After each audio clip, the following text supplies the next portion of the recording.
Макотрпна работа, многу обуки, постојани тренинзи, инвестиција во опрема, како и голема физичка спремност, а најмногу љубов во природата и убавините на подводните пештери.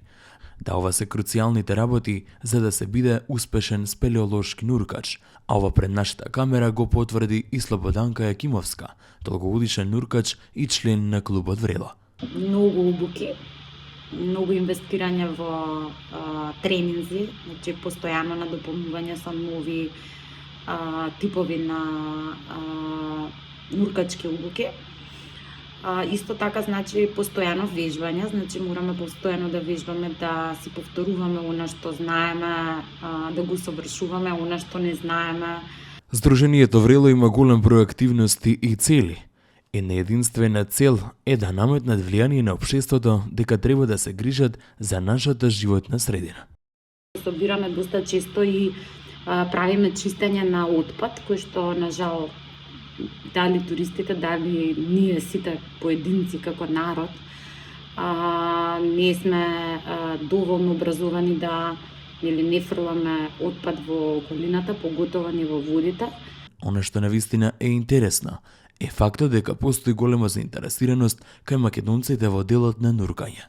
Да кажам, има интерес, меѓутоа, како и за све останато, на луѓето, односно на македонците им фалат финансиски средства, зема на своите ред, значи сепак се работи за финансии кои што не секој може да си ги приушти. Пештерата Врело е поделена на две пештери, подводна и надводна, на длабочина од 230 метри, што во моментов ја прави најдлабока подводна пештера на Балканот и втора најдлабока во Европа. Жителите на Љубенци годинава ќе уживаат во традиционалниот карневал со кој ќе го бележат празникот Прочка. Сдруженијето на заштита на културното наследство Љубенски карневал Прочка и овој пат ќе се погрижи за неговата организација. Карневалот ќе се одржи на 17 март 2024 година со почеток во 10 часот, а на него ќе земат учество голем број поединечни и групни маски од територијата на град Скопје и пошироко. Љубенскиот карневал Прочка е насочен кон зачувување и промоција на традиционалните вредности кои со векови наназад се организирале во селото Љубенци на верскиот празник Прочка и како дел од културното и историско минато на селото, а и на нашата држава и народ. Она што е карактеристично за овој карневал е тоа што е машки, а маскирани се мажи. Многу ретко на овој карневал под маска може да се види жена. Во рамките на карневалот се предвидени и настапи на повеќе културно-уметнички друштва од територијата на општина Бутал и изведувачи. Главен покровител на овој карневал е општина Бутал. Минатата година за потребите на овој карневал од буџетот било одвоени 60.000 денари, а годинава тоа допрва треба да го стори.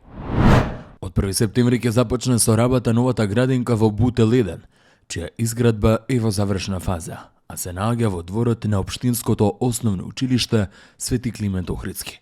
Капацитетот на градинката ќе биде за 120 деца, а целиот објект ќе биде едно ново модерно издание кое ќе ги задоволи сите потреби на младите деца.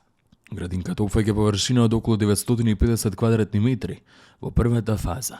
Во втората фаза опфаќа 200 квадратни метри. Вкупната инвестиција е вредна 35 милиони денари.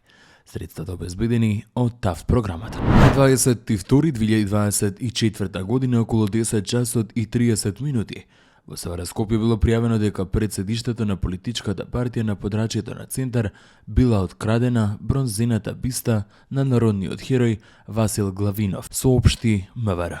Се превземат мерки за расчистување на случајот, додаде МВР во дневниот билтен. Велешанецот Главинов е познат по своите пишувања во весникот Револуција, каде истакнуваат цитатите: Македонија не припаѓа ниту на бугарите, ниту на србите, ниту на грците, а си припаѓа сама на себе. И автономисти по убедување: ние сакаме Македонија да биде за македонците. Таму е Скопје, град мој љубав лише, што ми расуте сни. Вечно ќе ја сакам во